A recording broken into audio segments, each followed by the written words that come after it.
out of the Rays now that they play outdoors. Red Sox are contenders, Yankees, Rays, like that's meaningful. You had that hang-up with that stadium. They're playing outdoors. Rain delays. The Yankees did something last night. I sat down to watch. The game started late.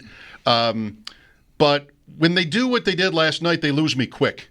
And that is hit 3 straight first-inning home runs. I'm out. I want to see him suffer. I'm out. 9 home runs last night. Didn't even know that. Second time this year. And did they not? Maybe Sal knows this, or maybe you do. Are they the only team now in history, not just in one season, but that's ever had 2 9-home-run games? I think I read that. I think it's certainly the first time it's ever happened in 1 year, but I think no one else has more than 1 9-home-run game. 9 seems like you're just showing off. I believe that's correct. I saw something like this. Yeah. Yankees become first MLB team to hit 9 home runs in a game twice. That's correct. Have they ever considered whether that's good for ratings? I mean, Mike, you say what you say, but it does not get me to tune out. In fact, I'll be honest. Last night I was ready to watch the game. I saw it was a rain delay. I'm like, oh shoot. By the time that it was about to start, it was time for Hard Knocks. Did Hard Knocks, and then Matt Bove and I had a reaction podcast right after Hard Knocks. That was over, and I'm like, oh, let me see how the Yankees are doing, because I think they must have started by now. I look at the score. It's 10-2 with 7 home runs in the fourth, and I'm like, "Are you kidding me? Unbelievable!" I didn't see any of it until I watched the highlights. Would you go back and you'd watch the highlights? You're a fan that would watch. You'd want to see that. Yeah.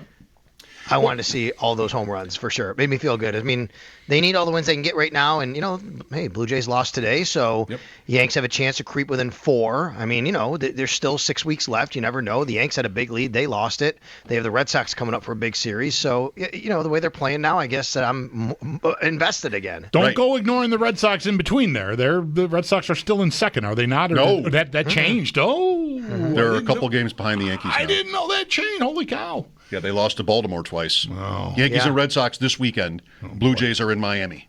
So you got that.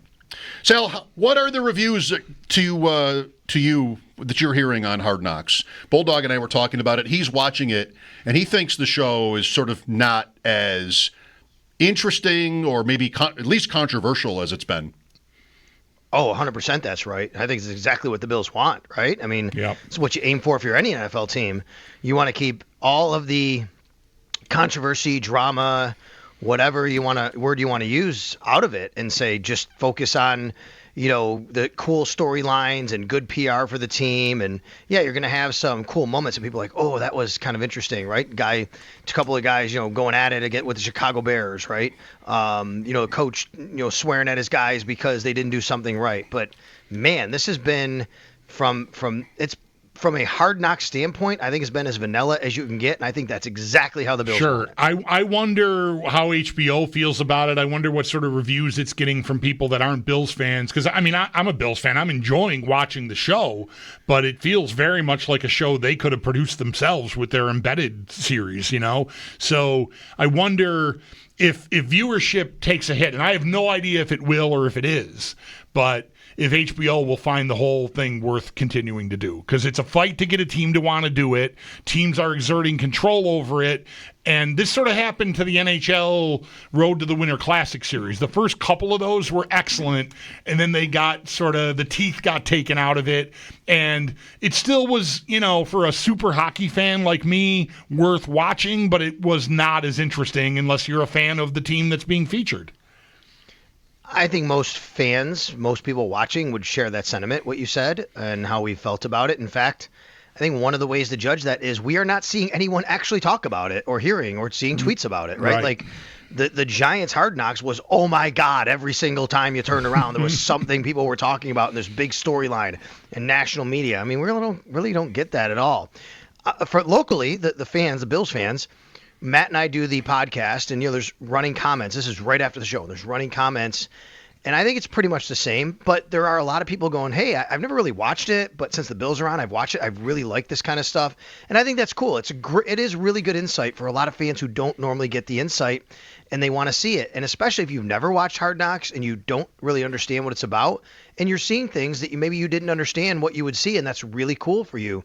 I also think last night was the best episode of the 3, to be quite honest. Like, I thought last night they got in, now that they're back home out of St. John Fisher, they got a little bit more into the personal storylines and the coaches together and all those things. I liked last night's episode the best. I agree. Of the 3, it was my favorite. My favorite moment from last night's episode was the footage of Andreessen picking off a ball in the end zone in a practice in Orchard Park. This wasn't a part of the Chicago thing. And getting up, like he would have been down, but he got up and just ran all the way to the other end zone with the ball. And who chased him and punched it out but Allen? Like, I just thought that was such a funny moment that, like, you've got, the local guy, like a feel-good story, but he's an undrafted, and the $300 million quarterback is the guy chasing him just to, like, even though this isn't a real thing, I'm coming for you. And I just thought that was really, really cool. I remember the day. I remember the play, standing there watching it, and when this happened on Hard Knocks, I turned to Yana and Max and I said, oh, watch this. Josh is going to go get him. Like, I knew it was going to happen, right? Yeah, right. And I didn't know if they're going to show the whole thing, but since they started showing that, you figured, that would happen. I think maybe my favorite was Ed Oliver and Ty Johnson on the horse, and seeing Ty Johnson at the end, like, oh my God, he's going to fall. No, he's not going to fall. Right. That was pretty cool for me. And of course, I just think that the football stuff, the meetings, and seeing McDermott talk to his guys about reps and what they mean, and highlighting Jimmy Charlo, and nobody had him on their bingo card, I don't think, being highlighted in Hard Knocks, right? And I think that was really cool, just kind of what they're all about when they're in that setting, and they're showing these guys to each other, to their teammates, and highlighting and saying, okay, guess what? You get more reps now because of this. Well, I very much look forward to, in 4 years, watching all of this after school in syndication on Channel 29. I think that'll be really fun. It'll be nostalgic at that point. Sal Capaccio on the Wester Hotline. Sal, what was the lead story of the day? The lead story might have been the fact that this guy, Grant Dubose, who just signed with the Bills like yesterday, wide receiver, he got carted off. He got carted off the practice field. And it's just like, I say it like that because it's like, oh my gosh, I'm not sure what this guy really supposed to do, because last year he had a really major concussion while playing with the Miami Dolphins. He was in the hospital, and he's back playing football again. He's trying to make his way back to the league, and suddenly he signs with the Buffalo Bills, and literally like the next day he's in a one-on-one drill and he goes to the ground and he hurts his shoulder or collarbone or something, and the card has to come out. I think that was a lead story today. I think Deion Dawkins talking about Keon Coleman was really interesting, and this is on the heels of Josh Allen, his talking about Keon's maturation, and then Deion talking about Keon and saying it is night and day between last year and this year, and the way that he's handling things. And he said the league better get ready for Keon, because he sees such a difference and sees and believes what he's going to be, and that starts this year. Pretty big words. Yeah, those are big words. And Brady also, the coordinator, talked about Keon and even used your word from I don't know, was that 3 weeks ago when I asked you what looks different about Coleman from year 1 to year 2, and you used intentional in his route running, right? I did. I think it's wild, right? It's true. You asked me this. We had this discussion. You said to me, what do you think is different, if anything, about Keon? And I paused. I said, I don't know. I'm trying to find the word for it. I said, I think the word I would use is intentional. He's been very intentional about everything he's done. I watch him and I can tell he's thinking about where to be at the top of the route, how to set up his feet, how to do everything. Everything seems really intentional. Well, that was, like you said, Bulldog, maybe 3 weeks ago. Mike, you were off. Joe Brady goes to the podium today and he's talking about Keon Coleman, and he starts talking, and then suddenly he says, I think everything he's doing is very intentional, and his intentionality. And I'm like, oh my God, this is literally the word that I use with Bulldog. I texted Bulldog and said, was he listening to WGR? And he got that word, because that's pretty cool that he just did this. Right. Brady in these press conferences is very, I want to say, safe. Not that that's always bad or anything. We've spent a couple days recently parsing Sean McDermott's comments. He seems a little bit critical here. What is he going for? Or is he just being honest? Brady is different. than that. Today he said, I love where our receivers, or wideouts rather, I love where our wideouts are right now. And, is that a little much, Sal, or no? Like, Shakir isn't on the field. What is he getting out? Samuel's been hurt. Coleman, okay. What is he getting out of most everybody else? And most of the context there was he was asked specifically about Sean's comments that there's a top three, right, that we all know. And then after that, we'll see who falls in and where they fall. And Joe backed it up with, well, I'm comfortable, and I like where all the wideouts are. He said 1 through 8 is what he said. Right. And I counted. There's more than 8 on the roster, right? But he said 1 through 8, I believe, is what he did. And I think we could guess that Chenault and Hamler fall in there, maybe Wilkerson, whatever. But they're all right there. So that's what and then he went on to say, because they all have different skill sets and they all complement each other. But you're right, Mike. Like, that's how Joe Brady talks. Joe Brady is very general. He even said at one point there was a specific question about something, and he said, well, I don't want to get into specifics, but as a group or as a team, and he went into that. Now, I know you didn't ask me about Bobby Babich, but let's contrast that with Bobby Babich. Bobby Babich gets a lot more specific. I think Bobby Babich, in my time covering this team, he might be the best coach to listen to I've ever sat down with and heard it at a podium and just listened to him and ask questions and got really good, thoughtful responses on the questions that you ask. I think he's amazing at doing that. Interesting. And today, can I give you one today? Sure. And I haven't gone back. I have to go back and do the transcript. So I asked Bobby Babich today. And this is just a great example of what I mean. I said, Bobby, over the last 20 years, we've seen there's no more free and strong safety. That's gone away. But you still have to probably evaluate and as a defensive coordinator have a philosophy of how you want your safeties to play in the box or free, and they're going to have different skill sets. How do you go about that philosophically? And he right away said, all right, a safety position question. I love this. And then he says to me, who would you have said is the strong safety between Micah and Jordan? So I'll ask you guys, who would you have said? I would say Micah was the free safety, Poyer was the strong safety, mostly because Poyer's shoulder pads looked bigger. I would have said the same names without that reason in mind. Well, I wanted to answer that way and thought, why do I want to answer that way? And I'm admitting that it's because Poyer's shoulder pads looked bigger. I answered the same way. I said, I would say Jordan. He said, good. He said, now because he said there's a perception of where guys play and free and strong. But what we went on to say was Jordan was excellent in the box. He was also really good playing center field. Micah was excellent playing center field. He was also really good in the box. So, yes, that's correct if you want to just kind of put them in that box, so to speak. But they played off each other so well. So then he went into that a little bit.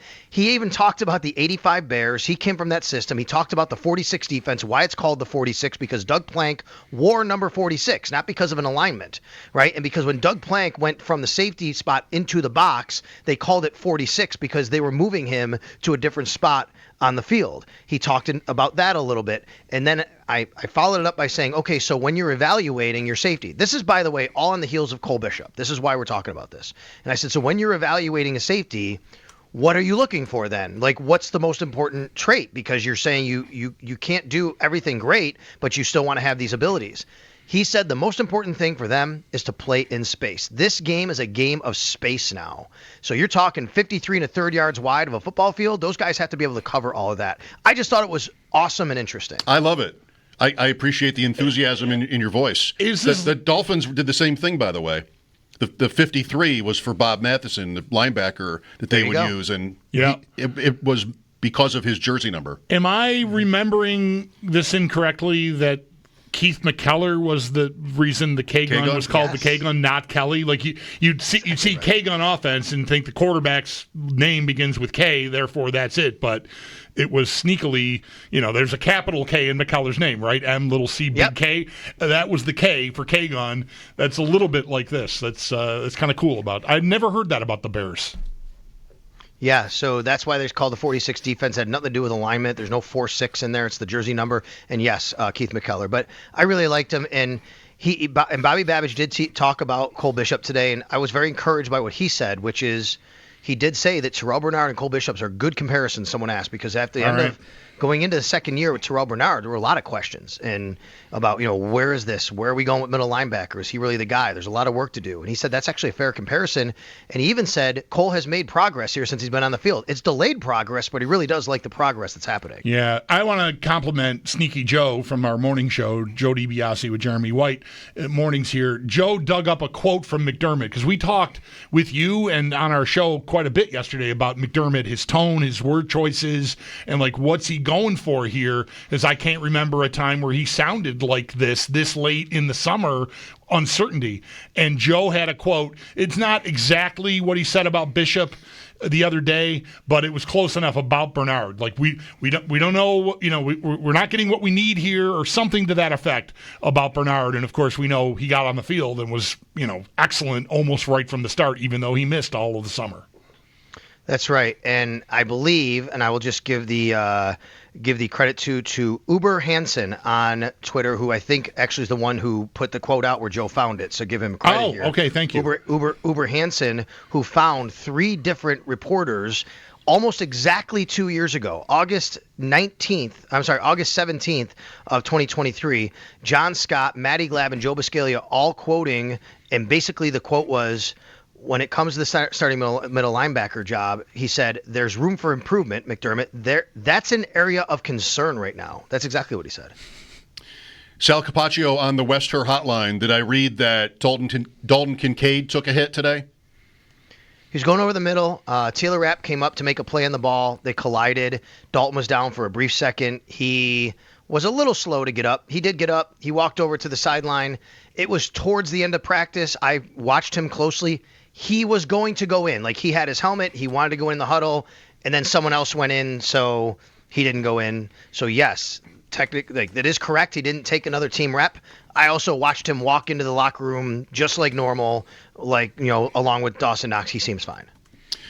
What's your answer to a question we were discussing about James Cook earlier, whether or not, I wouldn't want to put it to you as in like that his new contract, his more secured future with the Bills would mean that necessarily because of that he would play more than his league low 44% of the snaps among running backs who had at least 200 carries last year. Do you think that that's in the cards for him for one reason or another?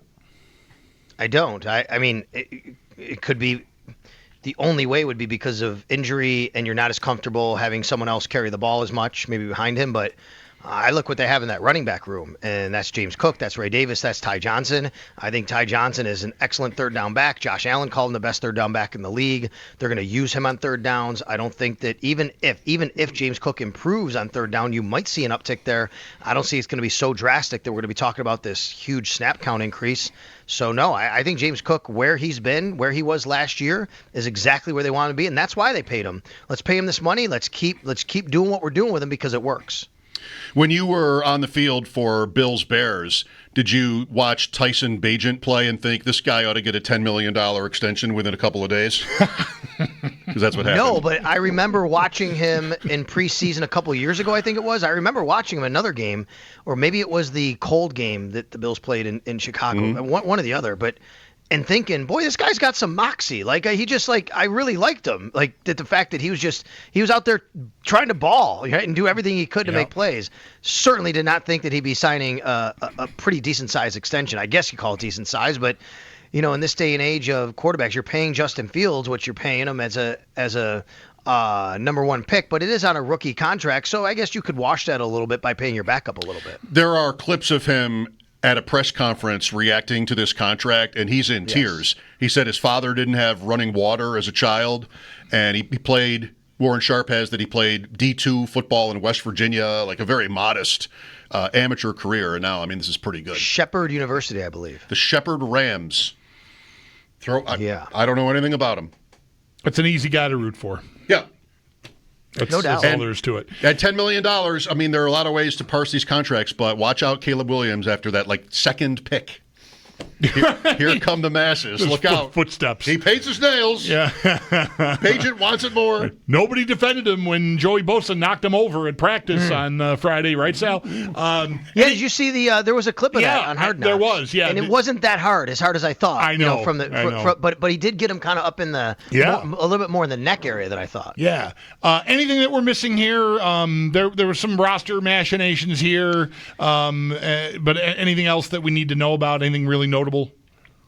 I think the Gabe Davis visit is notable, right? Okay, right. Yeah, that's something that reportedly is today happening. And I just, I'll go back to what I said yesterday, which is, to me, this is all about doing your due diligence on where he is health-wise. Gabe Davis was released in May with an injury designation. He's been rehabbing the last few months, and the reason why he hasn't signed yet is partly because he hasn't been fully healthy, but also on his own accord. Why go sign with a team when there's a 90-man roster and everybody's sharing the weight room and the training room when you can go do your own thing, which, by the way, he owns his own rehab facility and training center, I should say, in Orlando. Get healthy, get as healthy as you can, and then go show teams what you can do right around cuts time. That's now. You see what he is health-wise, Pittsburgh, Buffalo, wherever he's going to go here.